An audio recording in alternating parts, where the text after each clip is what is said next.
Welcome to Bonehead Weekly. Where you guys What? been? That was the most low energy welcome to Bonehead Weekly ever. I'm sorry. You try to take us And off. you wonder why our Ready views are tanking. And go, James. Welcome to Bonehead Weekly. This week we'll be talking about things and also stuff. Thank you.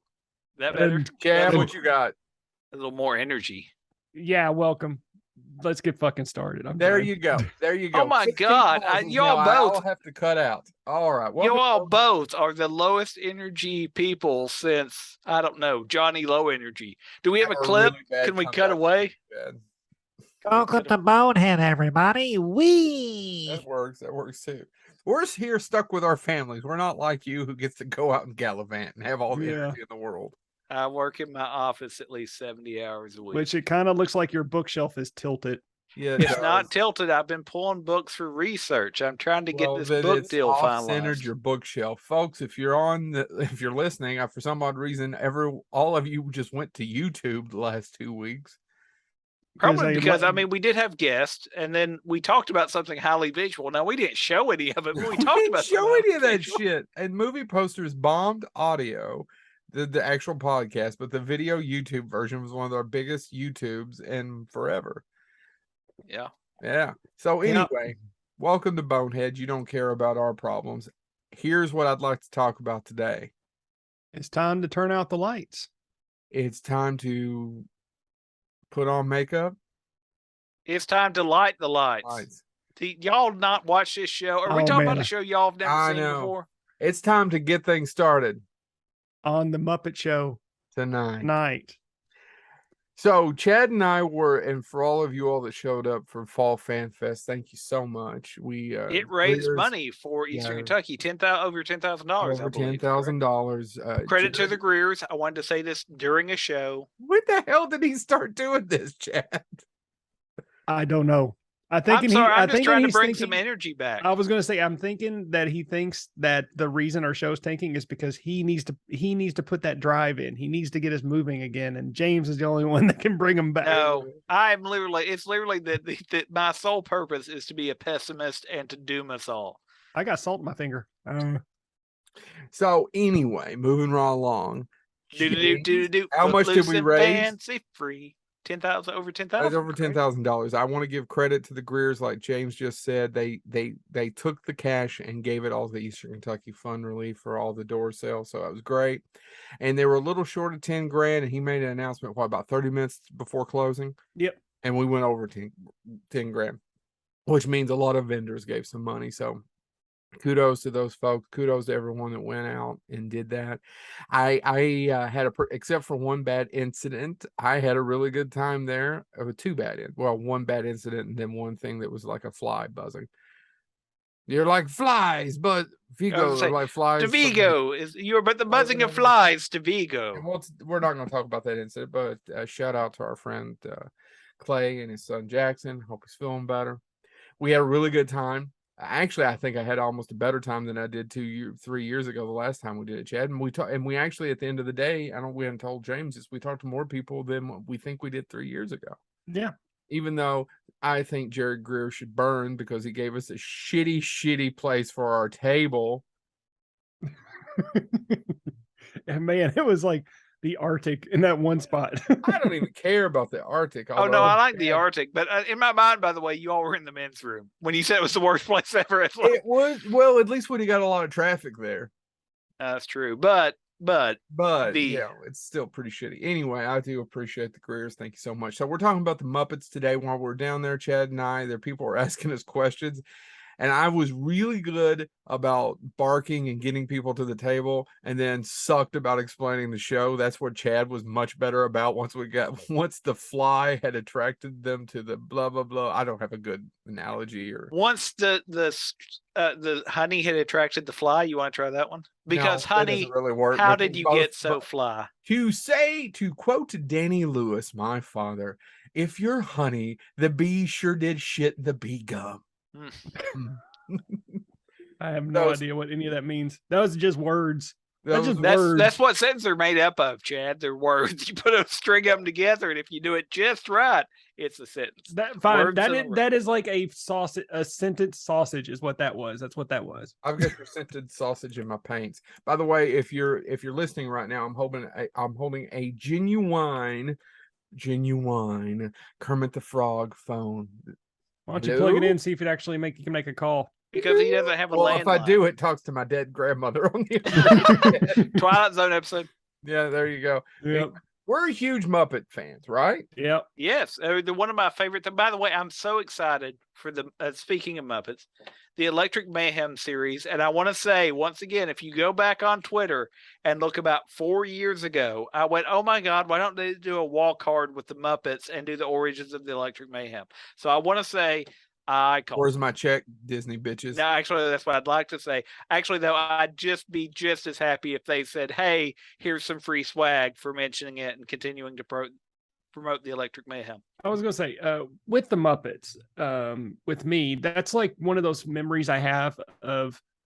There's 2 shows where I can emotionally remember that when on the weekends when they came on, I was actually depressed when it got to the end because I knew I had to wait a whole nother week to see another episode. And so whenever I saw that guest come up in front of that curtain and the band started to play, I would actually get physically sad because I'm like, I just watched 30 minutes of pure awesome programming and I got to wait a whole nother week. By the way, if you're curious what the second one was, it's 60 minutes, he still misses Andy Rooney. No, it was Pee-wee's Playhouse. Whenever Pee-wee brought the bike out, I knew the show was over, and I'm like, well, he parked it in the bottom of whatever, the Alamo. I don't even know anymore. I enjoyed that, but yeah, those are 2 shows I fondly remember of being like emotionally upset about the fact that it was over and I had to wait another week to see another episode. Similarly, it's one of the few shows I can remember. Like there were probably only 2 or 3 shows that my father would stop and watch with us when we were kids. He didn't have a lot of.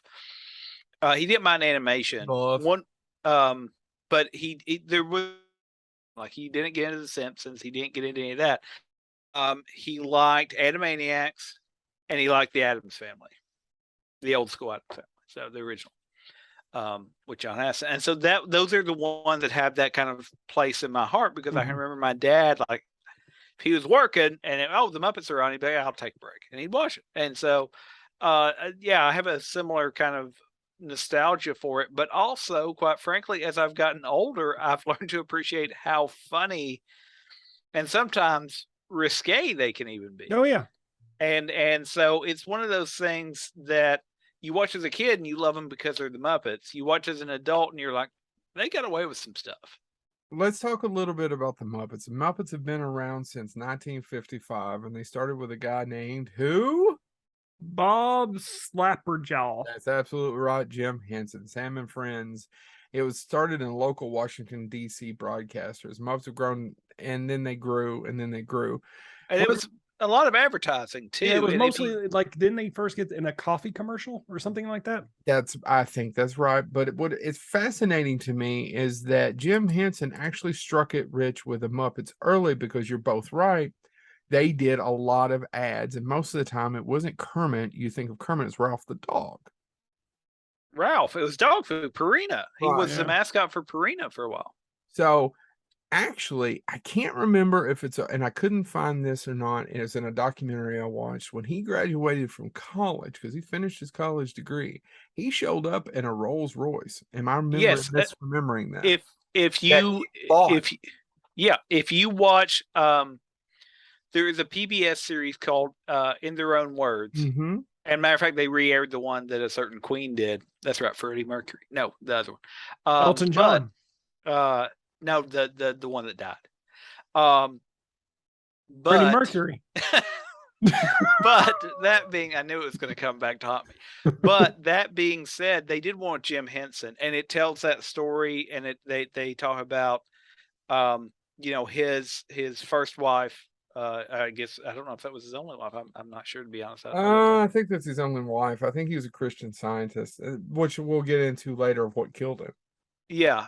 But it was one of the things that comes up is that, I mean, they really were in some ways made for each other because she had that they had a similar spark. If you watch that PBS in their own words with Jim Henson, where they use quotes from him and things like that, and then they tell the history. And one of the stories they tell, the reason it reminded me of it is exactly what Joe said.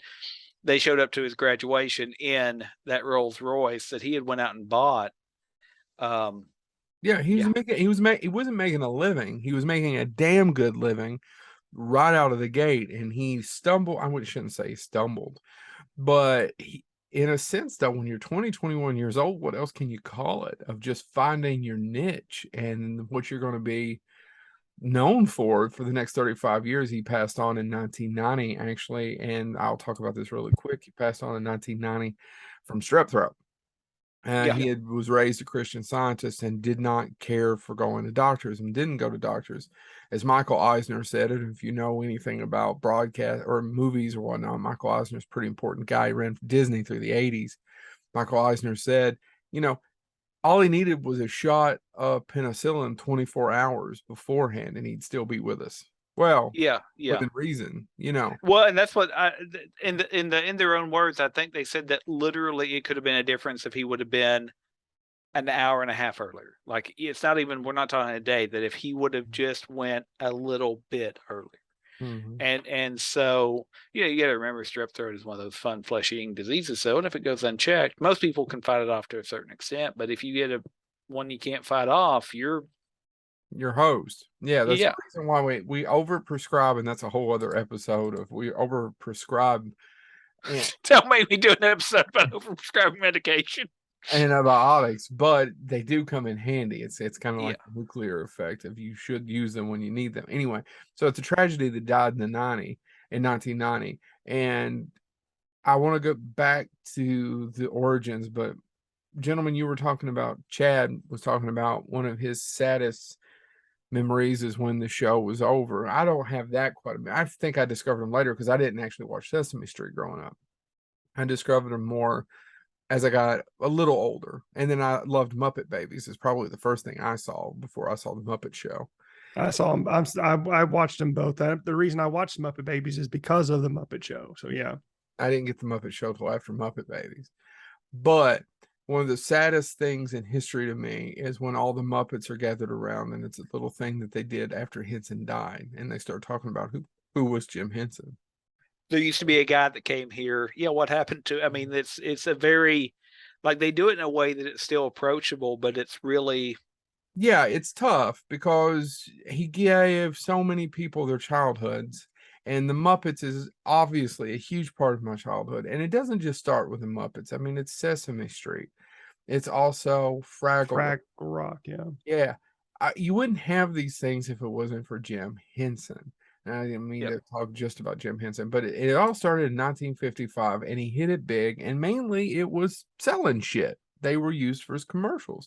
The Muppet Show did not come along until 1976, and it only lasted 5 seasons, 1976. But that was his choice to walk away from it. I think that's one of the big things that we need to mention is that Muppet Show could have kept on trucking, and he more or less said, "We've done it. We've done the show. We've proven this works. I want to go on to other things." Right. And I mean, 69, I didn't realize PBS. Giggity. What'd you say? Yeah, giggity. Sesame Street was from all the way back to 69. Did you guys know that? Sesame Street, yeah. Some odd reason in my head, it was like the mid 70s, even though I watched HBO last year did a great, was it so many anniversary of it, and if you get a chance you can check that out. It's 50th. Yeah, it was. I mean, 2019 would have been, or sorry, 60. It would have been the 60th. I suck at math. That's okay, but it was fun and I enjoyed it, and they showed some of the classic ones. But anyway, also another thing that I find fascinating is the Muppet Show was shot where, guys? England is it got turned down everywhere here, which it blows my mind now. That he took it to NBC, CBS, ABC, and they all like, it just won't work.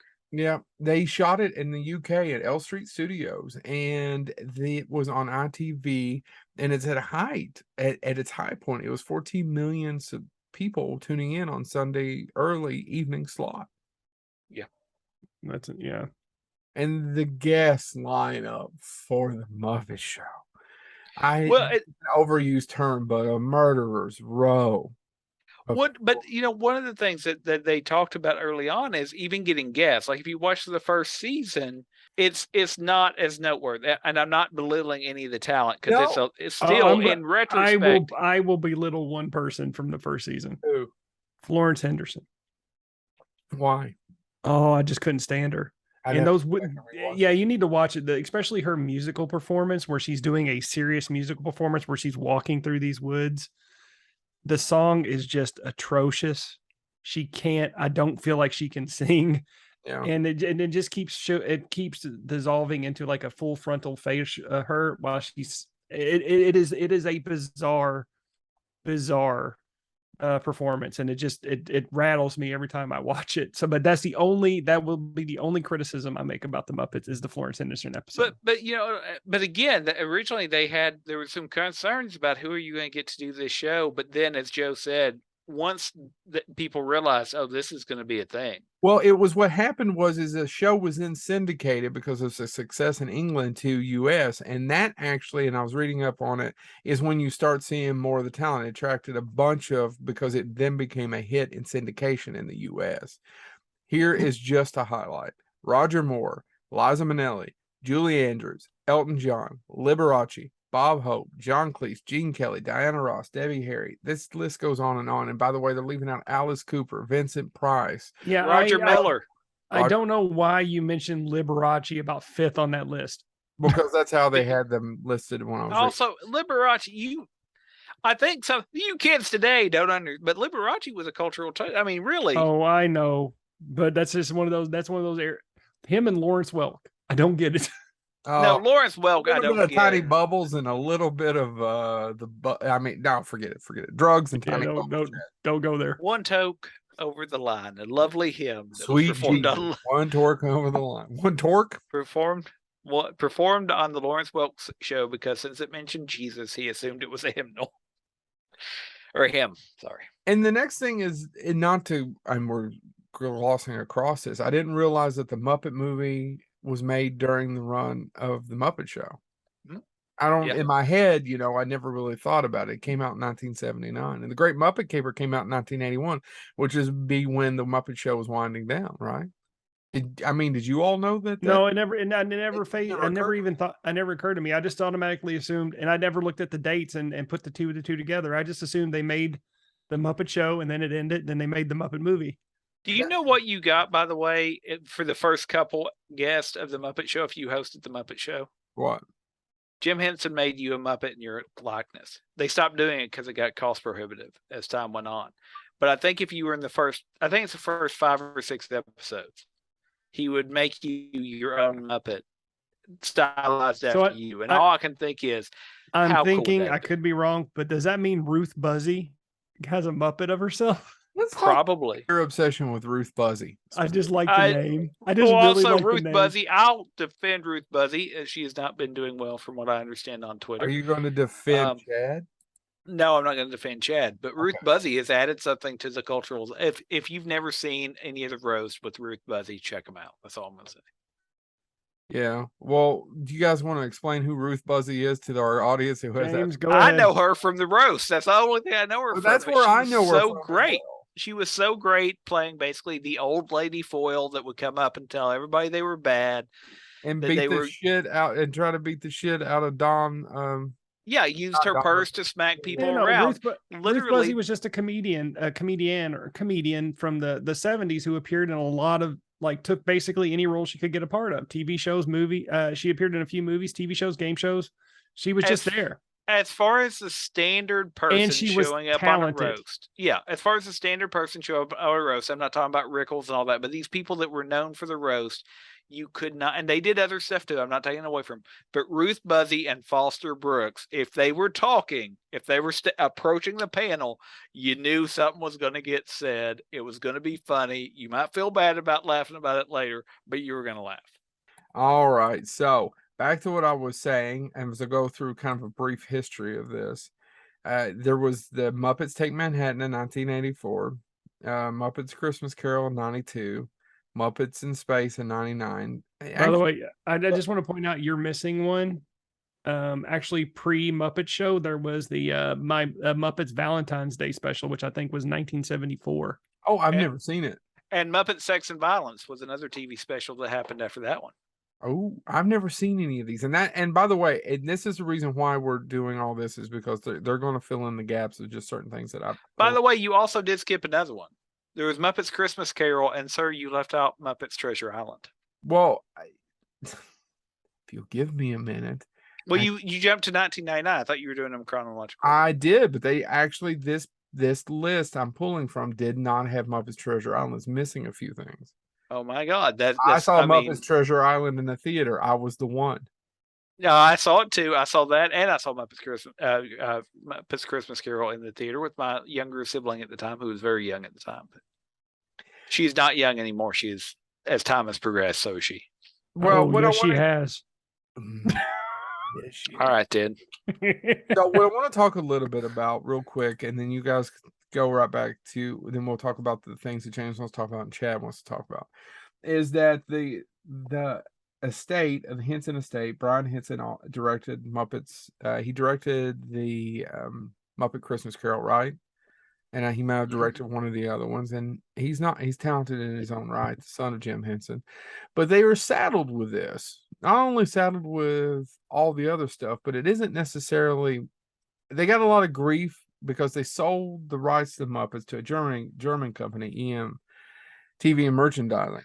And again, real quick, if I can interject real quick, if you do get a chance to watch that in their own words, Jim Henson thought it was going to sell to Disney. Yeah, he tried to sell it. They had been, and that documentary goes into detail. And Jim was known for being positive anytime he was working with the Muppets and things like that. And they remember, somebody is doing a remembrance of him, and he came in and they said how it's going, and he said he actually swore and said this stupid deal. And went on, and they were like, "Oh, it's not good." Yeah, he always thought that the Muppets belonged at Disney, and that was going to happen in the late '80s, early '90s. But he died, and it didn't happen. And the family took control, and they sold it to a German company. They ended up buying it back from the German company for a lot less money because the German company went under, and they bought it back from the German company. And then I think it's 2004, they paid them again $75 million for the Muppets. So since 2004, the Muppets have been owned by Disney. Who some could argue they have done one good thing with the Muppets since then. I don't know.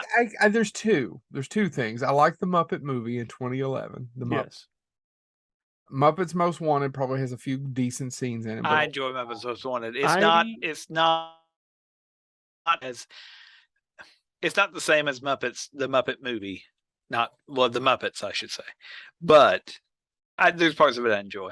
There are parts I enjoy, but it's just not a solid performance, and there's parts where it's disappointing. But yeah, no, I'm not arguing. I just think the Muppets it was like we saw that and they're like, oh, they're back, and then just nope. No. They weren't. And the other thing, the only two things I've really enjoyed since Disney's owned them, other than just more access to stuff, because every time they do a show, it doesn't really work for me. But I've enjoyed the Muppet movie, the Muppets, and then I like the Haunted Mansion one they did last October. It was pretty good. No, I enjoyed that. Chad? I didn't care for it, guys. That's okay. I mean, there's no room in hell. But we've shoved somebody over so you be there. No, I think that's the thing too. I think the thing that works with the Muppets in my mind is that they are, to be something that should be so very much of a time, they are so adaptable. Right. I mean, puppet shows should not be. We live in the age of computer animation. We live in the age, but there's something about them that adapts well. I don't know. I don't know if I agree with you, because I don't know that they have adapted well. I don't know 50 years from now. Sesame Street, yes. But the actual Muppets, And here's my thought about this. The Muppets came out in 2011, and I had a friend, and he had younger children. I didn't have a kid at the time. And he was talking about, yeah, the kids were bored. And I was like, bored? I loved it. It was the Muppets. He's like, yeah, dude, they did a rapping robot. They didn't get any of the references, didn't get any of that stuff. And then I've tried to show a lot of it to my son, and I don't know that he overly cares. He felt about the Muppet Halloween special about the same damn way that Chad felt about it. I was cackling the whole time. We were watching it in Florida last year. My daughters loved. So I'm having the opposite experience. My daughters love the Muppets. I mean, we sing, "Isn't it great? Isn't it grand?" Still one of my favorite songs. All the time, and they loved it. And they loved oddly Muppets. enough, Chad, every time I think about you, I think of the song "You're Number 2" for Muppets Most Wanted. Yeah, but no, and what I was saying is they loved Muppets Most Wanted too. They actually, I think, in a lot of ways, preferred Muppets Most Wanted over the Muppets, which I don't have that, but they both really enjoyed it. They did not like that. They did not like the Haunted Mansion thing. We were all sitting there kind of bored with it. But no, that's the only criticism I'll give to the Muppets. But yeah, no, they've enjoyed them. And we're marathoning the original Muppet Show now. They're really into it. Well, I was gonna say, and obviously I have a different thing because, and my kids were younger when the Muppet movie came out. The Muppets came out, right? But I mean, my son for Halloween had to be cramming them up. Cramming them up. That's the only way he could say it. But he knew he had to be cramming. And by the way, there was no merchandise yet. We had to make that costume. It did not exist. And so, but I mean, that's what he had to be. He knew he had to be. And so we still watch. I mean, it's part of that was his first movie in theaters. We went and saw Muppets Most Wanted. After that, if there's another Muppet movie that ever hits the theaters, we'll go see that. It's became part of this, I guess the shorthand of things that we do together. And like I said, the Electric Mayhem series coming out, I please don't screw that up, Disney. Please, because I want that to be so good. Because I love the Electric Mayhem. As do I. Well, and also I was going to get into some of the other, but keep going, because there's a lot of negativity behind the scenes. I wouldn't say mean-spirited, but it is a business, and there's been a lot of fallout from a lot of people who were vested into the Muppets for the last 20 or 30 years. Whether it be Steve Whitmire, who was the voice of Kermit after him for 27 years, or Frank Oz, who's had a lot of criticism for the way the Muppets have been handled. Well, I think that's the thing too, is that, I agree. And I understand those criticisms. And in some ways I can even say, well, I support where you're coming from. I think one of the things that was lost was Jim Henson. And we guessed on the show, if you're happening to listen to this because you're a huge fan of the Muppets and you've never listened to this before, we had Philip Huber on as a guest. Mm-hmm. He was the marionette operator for being John Mount. Well, he's a marionette operator, but he's a puppeteer. And he did work with Jim Henson briefly. And he tells the story about how he auditioned for Jim. And he goes, that's just not right. He said he was not mean-spirited about it, but he goes, you had to have a certain rightness about you, and I think, I guess for lack of a better term, it's a je ne sais quoi, right? There's not a term for it. But if you lose somebody that identifies that, and somebody that has their hand on the steering wheel, like, I can look at somebody and be like, hey, I think they have talent, but if I don't have my hand on the steering wheel, I don't have a say, right? Mm-hmm. And I think that's what this all boils down to in my mind. Maybe I'm wrong. Maybe Frank Oz would say, no, you're an idiot. Here's where everything went wrong. But I think there's certain creations, and I'm going to make some people mad here, but I'm going to do it because, hey, I can. And, come to my house. I live on, what's Chad's address? Anyway. Anyway, but there's certain creations that have a life beyond the creator. And I think the Muppets obviously have a life beyond their creator, but they lose something. I'll start with something near and dear to my heart. I would argue, if you watch Panic on the Bridge, Gene Roddenberry losing control of Star Trek is probably why Star Trek moved forward. Mm-hmm. I'm not taking weight. We don't have Star Trek without Gene Roddenberry. I'm going to also say George Lucas is the same way. I love George Lucas. Yep. He has given us a lot, but for Star Wars to evolve, I think him stepping back. Do I love everything Disney's done? No. But can I look and say overall, Star Wars is probably in a better place than it might have been? Yes. I don't know if I can say that about the Muppets. I still, obviously, I've sat here talking about how much I love certain things about them, but I think Jim Henson was, for lack of a better term, that singular talent that not everybody is that. And I think when I hear a lot of those critiques, what I hear behind it, and there's a lot of sweetness to it, is it's not Jim. It's not Jim Henson. Yeah. And I think, and of course, as a fan, I said, "They're not." And I wish it was. It's not, and so I take the good that is there. Yeah, I mean, Chad and I remember Chad and I talking about this, and the one thing that they got right with the Muppets was the heart. So that movie in 2011, I thought is it a perfect film? By no means. No, is it? I don't even know that it. No, but Jason Segel is a huge Muppet geek. Jason Segel's a huge Muppet geek, and he got that right. And that's what's missing from Muppets Most Wanted was a heart. It doesn't have a heart to it. Like it's hard for me to put in words other than that. But there is a heart. It's the Great Muppets Caper. I can do it real quick. It was one of the reviews I read where I'm like, okay, fair. Because I did enjoy Muppets Most Wanted. I own it on Blu-ray. So do I. Again, physical media, all that stuff. But I read a review of it and I was like, okay, that's fair. Is if we're supposed to believe, this is taking place immediately after the Muppets, and it's all about them coming back together and realizing that they're a family and all that stuff, and then they literally can't tell the difference between Kermit and evil Kermit. Oh, you've told me this before, yeah. And I think that critique is probably because it literally, in that way, it undoes the there's nobody else but them, right? That's they belong together. They need the theater they need. And then the next movie, they leave the theater behind, and then they can't tell Kermit from another frog. And I'm like, okay, that is probably a resounding critique of you just undid the last movie. And so I was like, that's fair. I still enjoy the movie, but it's fair. That's a fair critique. Yeah, sure. Okay. And you can't be wrong with Danny Trejo's in a Muppet movie. I'm just saying that it has its moments. Yeah. I said the number 2 song, my kids and I do that back and forth sometime. I believe in equality as long as you get less than me. But then, and my wife loves Tina Fey's "The Big House." Oh yeah, no, I love that song too. I do, I really do. All right, but there's so many great songs in the original in that Muppets movie that.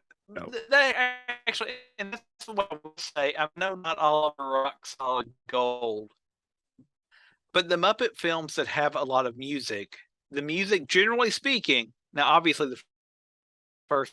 Yeah, the Muppet movie, especially but generally speaking, yeah, that's what I'm saying. Yeah, but by the way, I don't know if you heard they're restoring the "Love Is Gone."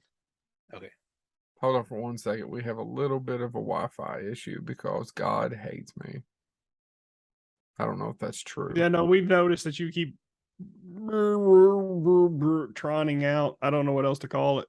Hold on. He doesn't fight for the user. Let's see if that works a little bit better. Probably not.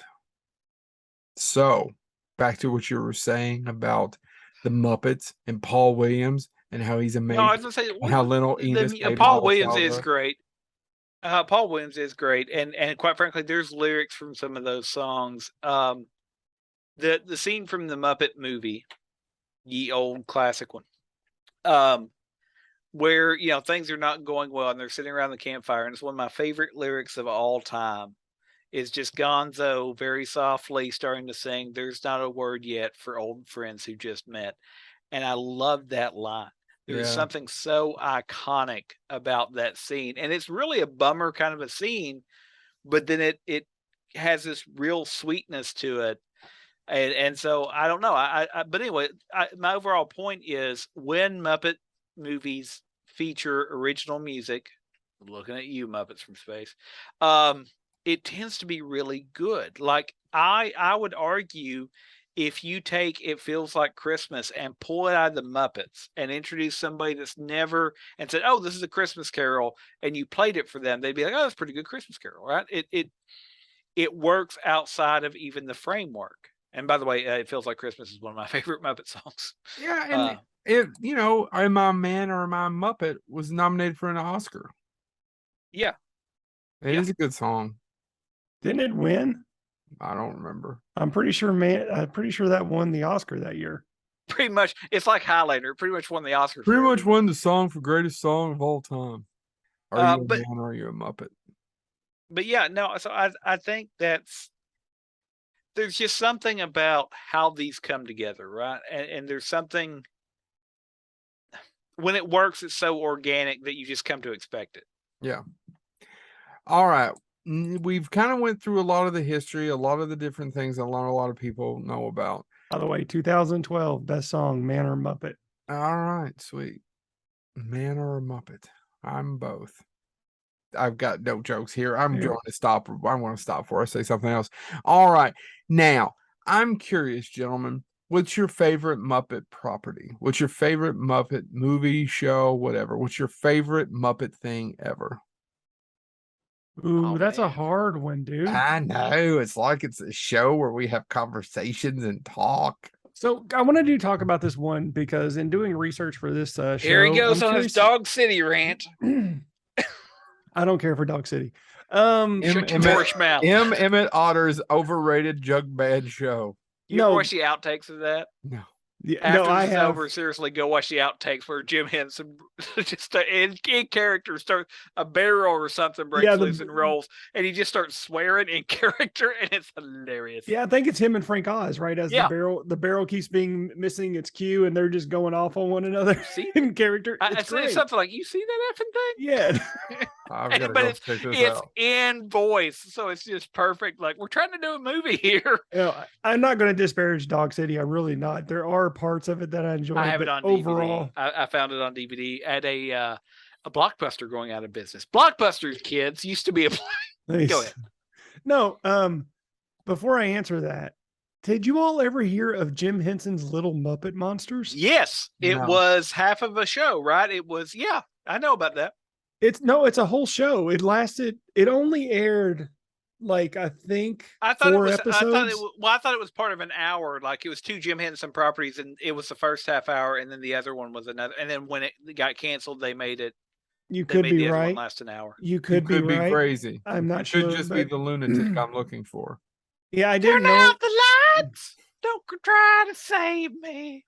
I did this on doing one of my research on one of my because we all did 3 different versions of this show. We might hold off on do my version of the show for part 2. I think maybe we'll see. We can, but Little Muppet Monsters. It was a half-hour show that only lasted. It only aired 4 episodes, but there's 13 that were made. You can find 7 of these episodes on YouTube. It is the weirdest combination of puppetry work, them showing old clips of silent movies, and then straight up animated segments with the Muppets. Is it weirder than the Saturday Night Live Land of Gorge? I think it is. I know that's comparing apples to orange flavored apples, but I don't know enough about this to talk about it because I just found it about 40 minutes before we started this show, and I started watching it, and I am hooked. It is amazing. Where is it? Is it on YouTube? It's on YouTube. You can find 7 episodes on YouTube. They even have some of the unaired ones, such as Little Muppet Monsters Foo Foo Fooey. And the Gunk and Gunko. So I don't know. I am fascinated by this show, guys. Ew. And if any of our listeners love the Muppets, get on YouTube, type in Jim Henson's Little Muppet Monsters, and watch a few of these episodes. It's fascinating. But real quick, I want to say, if you want to find some obscure Muppet information, finish listening to our episode. But then Tough Pigs is a broadcast that does deep dives of Muppet history. They've got a website. and I think they're on, I want to say 300 episodes. They are fascinating if you're a diehard Muppet fan. They actually have done several episodes about that and kind of the backstage, what happened, why it didn't make it. But also Muppet History. If you go on Twitter, Muppet History, they do a daily. Here's what happened today in Muppet History, and it's really informative. Both of those, is a Muppet fan. But no, if you, I follow both of them. So there you go. Yeah, no, if you sit here and said, Chad, pick a Muppet property that you really, really love, man, it's going to be hard for me to pick, but I would probably pick the Muppet movie. Yeah, I'm kind of leaning towards that too. I know you guys were talking about all the songs and all the other movies and things you like, and there are things. I mean, my favorite moment of all time, maybe, and it's so hard to pick. I think my favorite little scene is from the Muppets Take Manhattan when the waitress comes up, or when the because of the rats, and he goes, Yeah, "Can I get you anything?" Yeah, the number to the Board of Health. It's in my brain.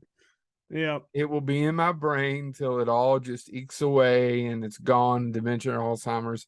But I mean, it's hard to beat the Muppet movie. I mean, Right. Rainbow Connection. Yeah, no, I mean, the Electric Mayhem song. Yeah. Oh yeah, can you picture that? Can you picture that? They performed that at D23. I have heard that song a billion times. They performed it and tweeted it, and said, and then I reshared it, through Bonehead. But I honestly sat there and I watched it. It didn't matter. I love that song. I love the message behind that song. I love everything about it. So moving right along. Right along. I do it all the time to my kids, and then immediately go da da da da da da. Footloose and fancy free. And the puns in the bear in his natural environment. A Studebaker.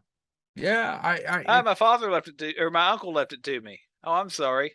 He's hibernating. I mean, just no, it's just great, and it also has a bazillion stars in it, and it has Orson. Steve Martin. Would you like to sniff the bottle cap? Now you made me want to go watch the Muppet movie. I love that movie. I'm going to make my kids sit through it this weekend. But I guess the Muppet movie, in some ways, I think as far as a personal connection, it is a long-standing tradition. My father started it. He didn't go to movie theaters since I've been born. He went to movie theaters 3 times before he passed away.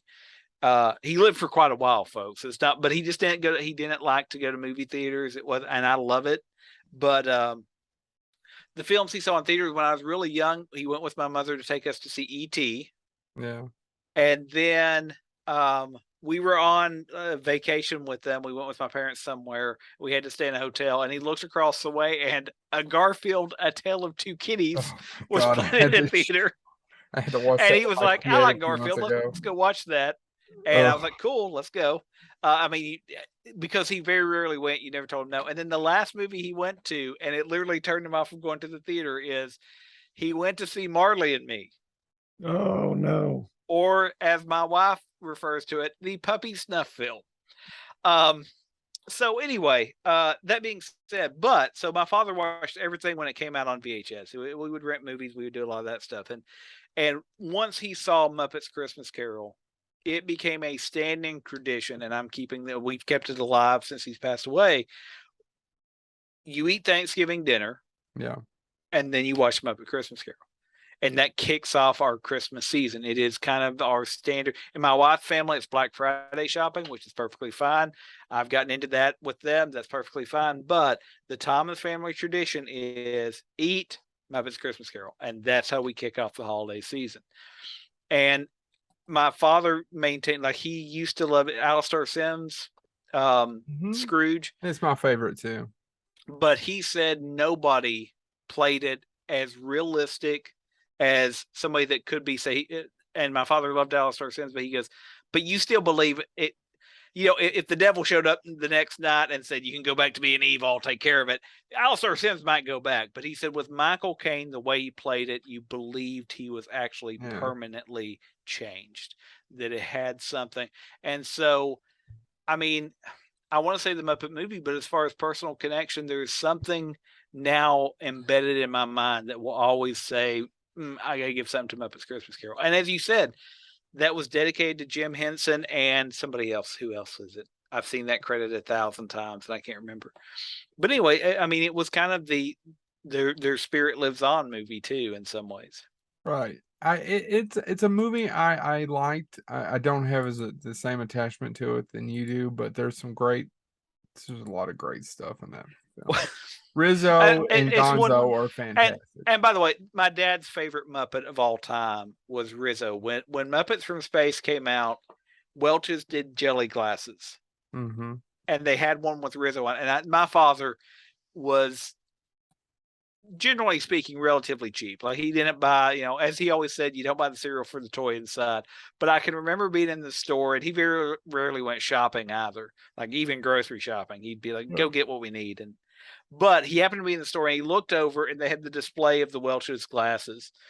And he saw they had one with Rizzo, and he literally walked over, grabbed it. It was grape jelly, and he goes, I think we need grape jelly. And it was like, we're not arguing with it. And he used that glass forever. I mean, forever. So I think that's, like you said, Rizzo. But again, it works because there's so many great lines in it that just work out really, really well. And they've started to slip into conversations that I've had with my kids and all that stuff, because they're just great lines. All right. So we've talked about the movies. We've talked about our favorite moments. Gentlemen, do you want to save our favorite Muppets for the next episode? I think we should. I think we should. And I know we're probably about an hour, maybe a little bit over. Yeah. But I've got one question for you to end this on, since we're talking about Muppets and where they've been, and perhaps in some ways where they're going with the Electric Mayhem. I've got a question for you all. I think Walter worked really well as a new character in the Muppet movie, or the Muppets. I know it's tough. Do we need new Muppets? Yes. Yeah, I mean, it briefly worked when it looked like they were going to have a small resurgence with the Muppets Tonight, and we had Cliff. Yep, I'll defend Cliff. I'll defend Cliff too. Muppets Tonight is a lot better than Muppets Now. Yeah. Oh, completely agree with you. Agreed. Everybody. The Muppets Now I never finished it. I never could finish it. No, I did. I kind of hated that it ended on a cliffhanger. Is unwatchable for me. I had a hard I had a hard time with it too. I never did go back to finish it. But no, and that's saying something, because we all love the Muppets. I've never finished watching. But yeah, I don't think it ever hurts. It has some lines in it that I loved. I don't ever think I definitely don't think it ever hurts to have a new Muppet, especially one that maybe adds a little extra to like Walter made the Muppets movie, in my opinion. I loved his character. I loved Cliff. I was kind of upset when Cliff wasn't used enough in the Muppets in Space, Muppets from Space. But no, I always think there's always room for a new character, because I mean, it has to grow. It has to grow. Yeah. Well, and I always think about, I can remember you do need a character that represents the time. Yeah. Yeah. And I remember, they added Pepe, and tons of people love Pepe. I loved Pepe. I'm a prawn, okay? Yeah. Man, I love Pepe. No, so the only reason I wanted to ask that is I think sometimes people have a different response than we had, because I agree. I'm like, add new ones. I mean, don't tell me, don't pull a Transformer movie where I'm 10 minutes into the next Muppet movie and you kill Kermit off. Don't do that to me. But if you want to add new characters, I would say go. But I have heard people say no, it should only be about the class. And I'm like, I don't. No offense. I kind of get. I respect the character, but I'm tired of seeing Miss Piggy as a front character in every single movie they do. I get that she's important, but put her in the background. Put Animal at the front. Put just make. You have a whole menagerie of amazing characters in this collection. That's what I'm kind of excited about. They focus on Kermit. They focus on Kermit. They focus on Piggy, and occasionally Fozzie and Gonzo. Those are your top four. They don't need to be the focus every single time. I would love to see I would love to see Miss Piggy take a back seat and Rolf take the front. Yeah. Well, by the way, one of my favorite favorite lines, and speaking of underused characters, and it is an Electric Mayhem line, but it's one of my favorite lines from any Muppet property ever, and I never will get to work it into casual conversation. It's an Electric Mayhem scene, and it's like, Floyd skipped a beat again. Let's move on. And it's just, I love because Floyd's effectively a stoner. He's seen some things, man. And I just love the delivery of that. Floyd skipped a beat. Let's move on. I will never get to use that in my day-to-day life, but I think it all the time. Like if I'm in a meeting and people are saying the same thing over and over again, if I was independently wealthy, the amount of times I would just stand up and say, Floyd skipped a beat, let's move on, and then walk out the door would be much higher. It would be, because I love that line. And so to your point, Chad, I am so pumped for this Electric Mayhem show, and I hope they don't do it wrong, because God, I love those characters. Dr. Teeth, all of them, love them. If you have a chance to go to the Puppetry Museum, which is now the single biggest collection of Jim Henson, and it's not just Jim Henson, it's puppetry writ large. Fascinating museum. But they have the original sketching for Dr. Teeth and how Henson designed him, and it is fascinating to see about what he wanted him to be, about how in some ways he was meant to kind of mirror Elton John and some other big acts, and it's cool to see it. So there you go. All right, guys, this has been our Muppets Part 1. Tune in next week when we talk about our favorite Muppets. Will all of our answers be Madamana? Madamana?